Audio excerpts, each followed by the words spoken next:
Hey guys, sorry. Welcome back to Outside the Box with Lala. Um,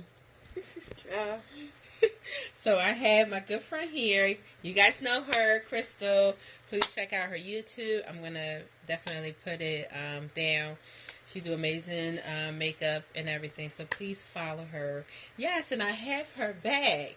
Part two. Well, technically, yeah, you're supposed to be here on the other one when I talk about the rights. Oh, you know you. Ooh, child. I almost said something. No, but Fuck the bitch, child. So,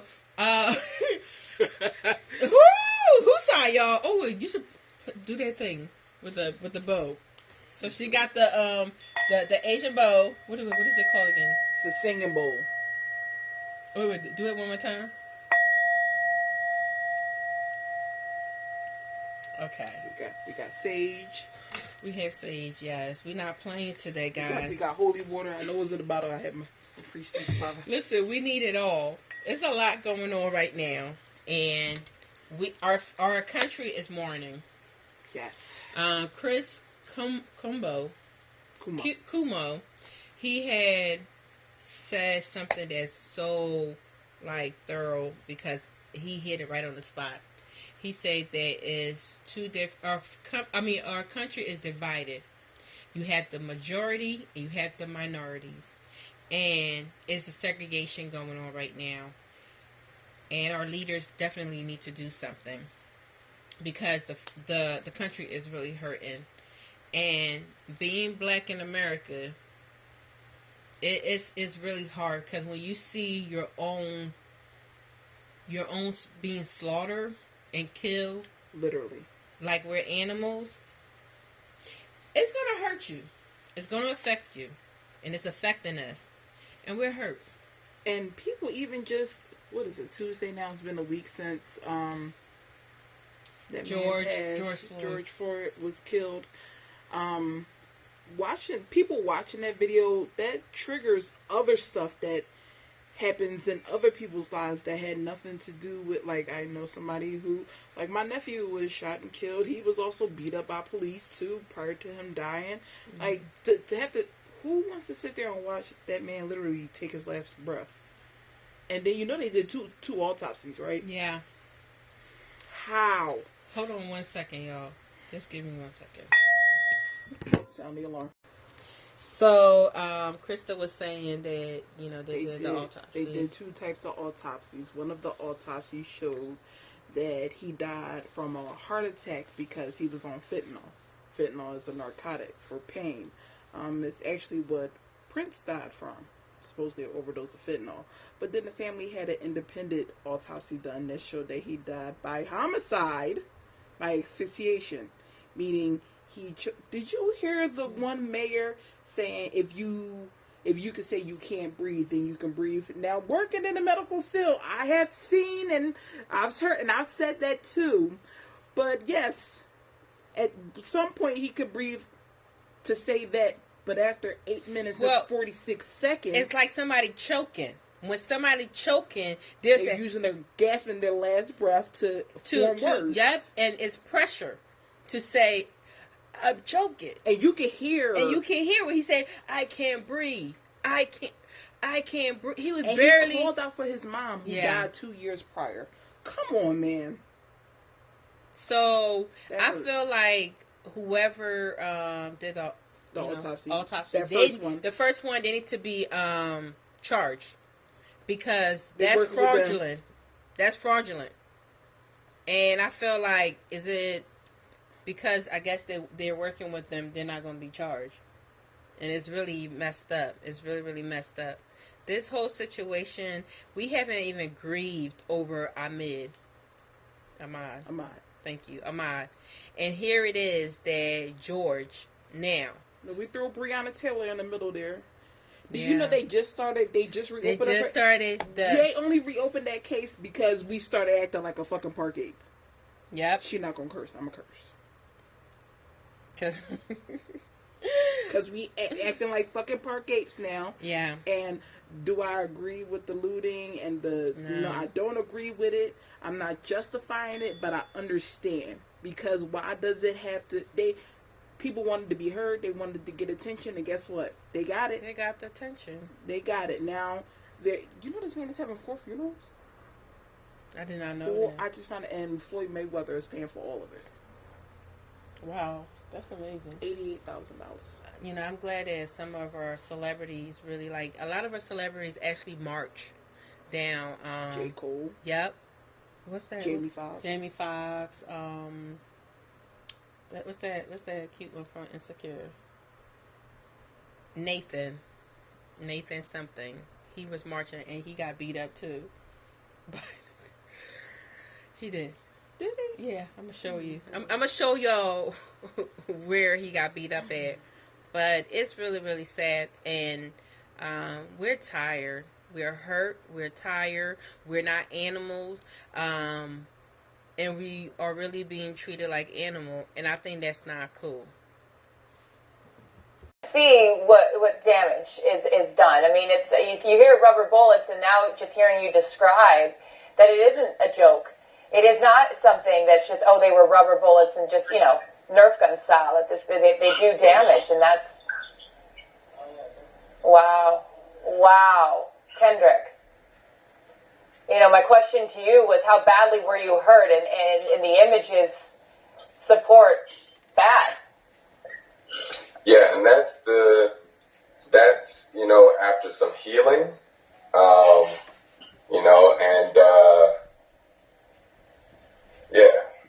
Yeah, so we was also talking about the guy that said that the money was counterfeit.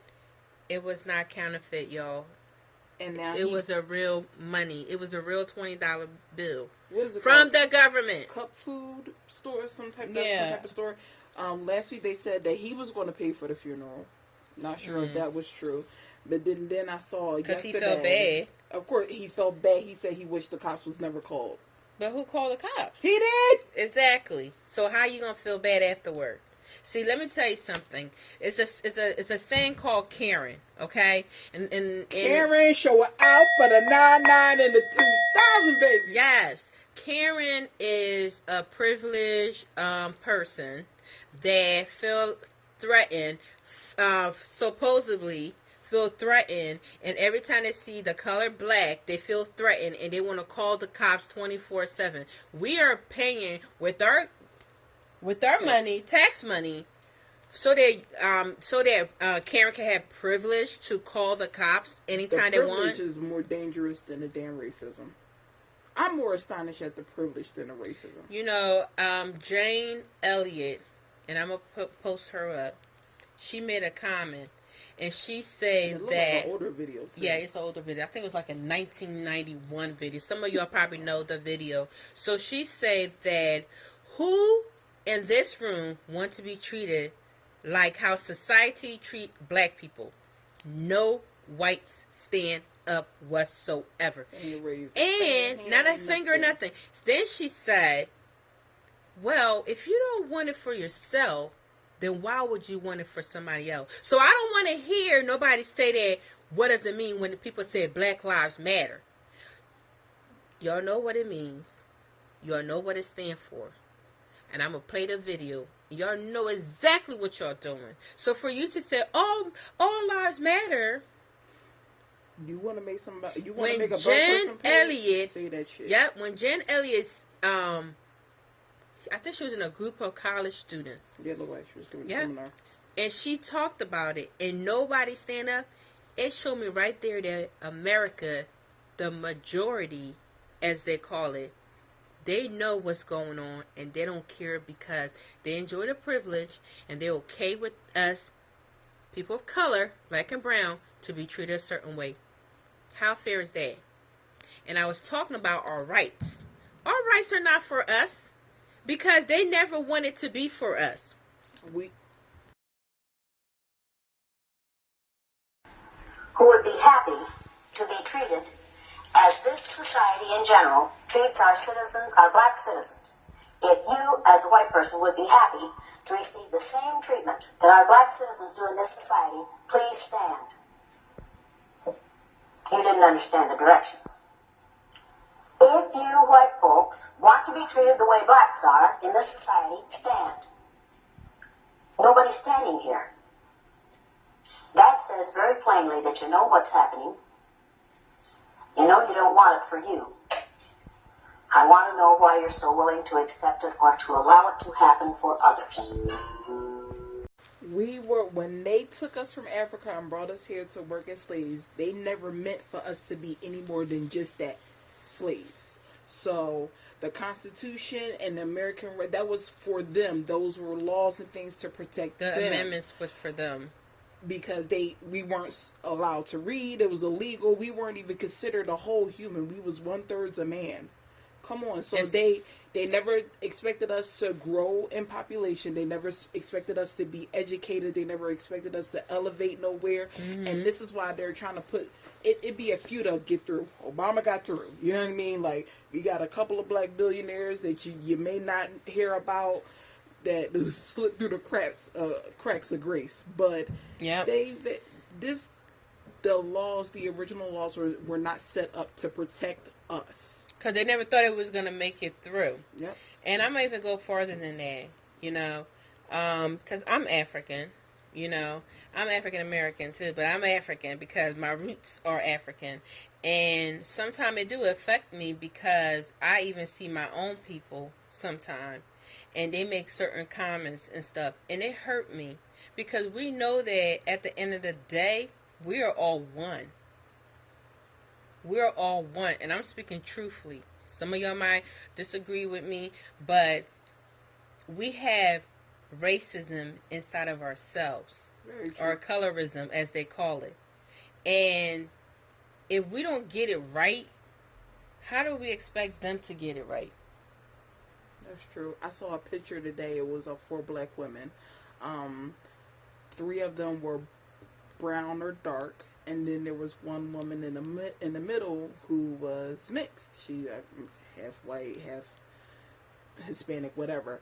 And at the bottom it said 3 out of the 4 women are African American. If you're half white, you don't count. Well, you sound dumb. But they say that now. But what did they say back in slavery? When you're 1%, you what? 1%, you all. In the South, whatever race your father was, that's what you were considered. So if my father was black, that's how it is in Africa. Whatever, like the tribe or wherever my father is, that's where that's technically. Yep. So, I mean, I kind of took offense to that because I do have white in my family. My mom and my dad are half white, though I identify with black because when I walk in a room, ain't nobody gonna say, look at that mixed girl. Mm-hmm. No, I got color. So. All that to say that, but our country stand for united. United mean all, right? Give me 1 second. We're going to switch topics a little bit. So let's talk about the rioting. Rioting and the looting. Let me preface this by saying that I do not always condone violence, only if a bitch is drag worthy, but I don't condone them looting and tearing shit up. I'm not justifying it, but I understand. I'm kind of on the fence because I was that person like Trayvon Martin and Alton Sterling, like, no, don't go tearing up your stuff. No. But listen, we's tired. We done did it peacefully. We done did it quietly. We done knelt. It don't matter what we do, they gonna have a problem with it. So now that we acting like a park ape, they're taking that part and it's just pulling it out and making it bigger than what it was. It's just like a fire. If you're adding fuel to the fire, it's just gonna get bigger and bigger and bigger and bigger. Absolutely. So by them adding this media fuel to the fire, that's why in Philadelphia these cops is placing out bricks, and that's why the AutoZone was getting cracked with a hammer by a white person, and 2 white women are putting on Starbucks. I think that was the Starbucks that the black guys got arrested. Black Lives Matter, and they said no, don't do that because then they're gonna think it's us. I have a little bit of opposite with the looting and stuff because, it hurts me that because it's not just our own people, okay? It's everybody. I saw every ethnicity, every race, everybody was out there. But there are more white people in these protests and riots and than that's what I've ever seen. But and I that part, okay. So this is what I want to say. The protesting is amazing. I love when I see that because this is what I call America, where everybody's united and everybody come together and stand for what is right and just, because we all want justice. But the looting, I don't like it because it is affecting our neighborhood. Now it is. Yes. We are destroying our properties, our black businesses. Not just that, but just the neighborhood itself. And it hurts. When I see it, I got really emotional because it's like, where people going to go shopping? Where people going to go get groceries? Where people going to go get the pharmacy? They took the medicines, the banks. We have people who are sick, people who are going through COVID-19. Like, it's a lot. And I'm all with the riot, but when you start destroying and just destroying everything, it really affect me. Like, just damages on top of damages. Like, our country, especially in a black and brown community, it looked like a whole poverty. And it makes me sad because, and it's not everybody, it's especially the young people. And I'm going to show you a clip on it.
So obviously y'all seen a clip of what I'm talking about. When we not, and I'm not talking about just black people. I'm just talking about people in general, because you see cops out there. You see certain white people who are privileged. You don't do that in your neighborhood. Don't try to do it in our neighborhood. That's not cool. You giving these young juveniles, because that's what they are, young juveniles, freaking bricks and hammer and say, yes, smash this down, do this and that. And then the news, as some of this fake news is saying that, oh, look at them, they're animals. See, this they want to put something out there so they can say that, look how we are animals. No, we know who the real animals are. Let's not play that. We know who the beast is. And I'm not talking about a race. I'm talking about they know who they're, the 3Ks. Y'all know who y'all are. That's who I'm talking about. Those are the animals. Those are the beasts. We are not beasts. But our youth can easily be influenced. Like any children. And they're out here shooting, stealing, like a whole, and I'm going to read a verse in the Bible because it talks about that. It talks about how the young, the youth are going to be rebellious, and they're rebellious. This new generation gives zero fucks about shit. Excuse my language. They are so fearless. They think they're invincible. They're invincible, and they feel like the world owed them something. So, and this is what I was going to say about that video. Okay. So I saw somebody post a video. I actually saw it on Twitter first. Okay. And they were talking about how, I don't want to say Generation Z. That's no, what they not are. Gen Z, but them, it's like a toxic behavior being learned. So what it was is you see a man in his mid-40s upset, and then you see a young man who's about our age, mid-30s. Oh, I seen it. Okay, that wasn't the video you talking about? Okay. No, but I might post it up so that they can see it. So, it was very moving. It was so and he much said that emotion. We didn't get it right. Right. We didn't get it right. So now it's up to you. Now he's talking to a 16-year-old young black man, and you can see that he's upset. He has the emotion. He was angry. So you're saying that because the generation before us didn't get it right, and then we didn't get it right, now we're putting a burden on them. And it's not fair. That's not fair to them. Our because we're children still are here watching. to still try to fix it. They're learning from us, but now guess what? They see us. Why that many fireworks? I hope that's. It's fireworks. It's fireworks. You've been in the hood long enough to know the difference. We're still here. Mm-hmm. So that 40-something-year-old man is still there. That 30-something-year-old man trying to bridge the gap between the two generations. I loved what he said. I love his passion. I understand. I like it. But I don't want this young generation to have to feel that burden that we have to. I could see if we was just completely wiped up, and they have us to stand. Like you said, they look up to us. Yeah. So we are their support. Yep. Yeah. So I feel really bad. I feel really bad for everybody. Yeah. There's no... But see, I feel bad for everybody, but I blame our leaders. I'm gonna keep saying it. You guys took an oath. One of our leaders, I think it was, he said it. He said he made a hold on. I'm gonna look it up. Give me 1 second. So Governor Gavin Newsom in California, he said the black community is not responsible for what is happening in this country right now. We are. Our institution are responsible. We are accountable to this moment. Let's just call that out. And I'm so glad he say that, because I always talk about how our leaders need to take accountability of what's going on. This country was, people don't like when I say it, but it was raised on racism. But we talk about this country being united because we stand for United States of America. So it's supposed to be unity. Everybody come together. It's supposed to be a melted pot. It's not just black, white. It's different ethnicity in here as well. Also, we talk about it's based on a Christian belief. God's not going to bless a country that's ungodly. Right now, everything that's going on, we need to check ourselves and get it together.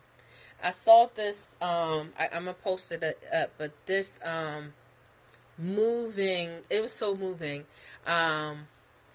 Our white brothers and sisters and our black brothers and sisters, and they were apologizing and asking for forgiveness because, listen, we have to come together. And I saw unity, and I saw humanity, and it made me feel good because, see, God lives inside of us. It is up to us, each one of us, to show who He is. Because when you show hatred, that is not of God. That is of the devil. That is of something demonic, something dark. So if we can't love on one another as brothers and sisters, then something is wrong with that.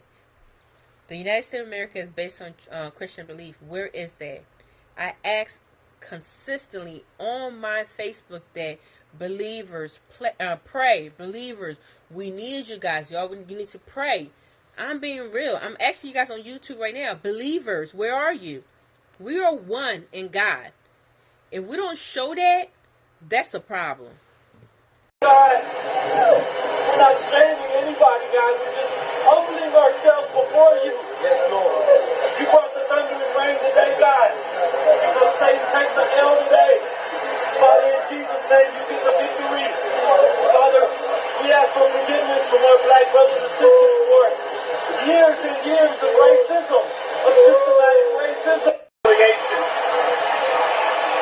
Not only do we receive their repentance, but God, we repent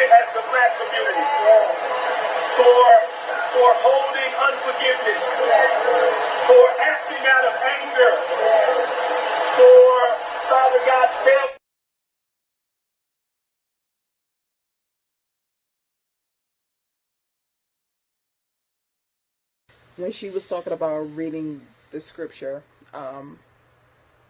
correct me if I'm wrong, you know a lot better than I do, but I saw on Facebook where there's examples of what's happening now already done happened in the Bible. It just is happening in a different, modern way.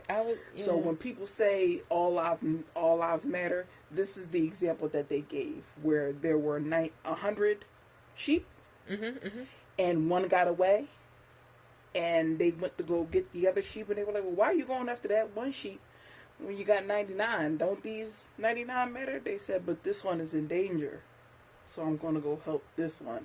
That's what they use to compare, in biblical sense, what people mean when they say, but all lives matter. Wait. I got another thing.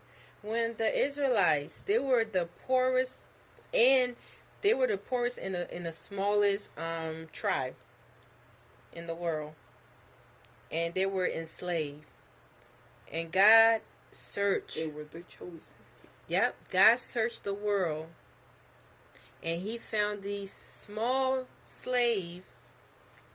enslaved people. And he said, I'm going to call them my people. And he started work. Every promise, everything that he said he's going to do. And they became a wealthy and richest people and the strongest people.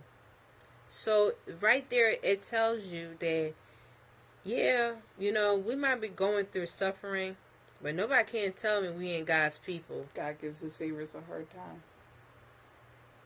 So y'all take that from this. God will pick people who we wouldn't normally pick to lead or to. You were like, why him? Yeah, why him? Like that. Excuse me. Like Cardi B said, well, when she got with Offset, people were like, oh, why she get with her? Why the fuck not? Because I'm a whole motherfucking vibe.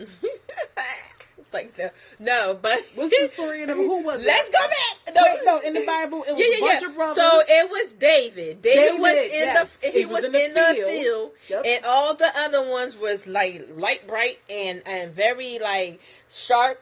Those are the ones that Solomon, the father felt proud of. Samuel, excuse me, because Solomon is David's son. So Samuel was like, no, that's not the one. You have another brother. And he was talking to Jesse, the father of David, and was like, no, you have another son.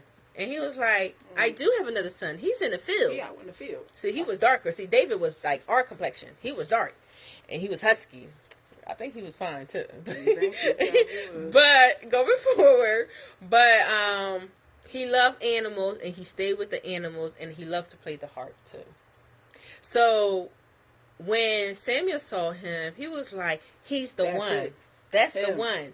And they're like him? Who? So what we're trying to say is God would pick the most odd. God would use the most odd people that you think.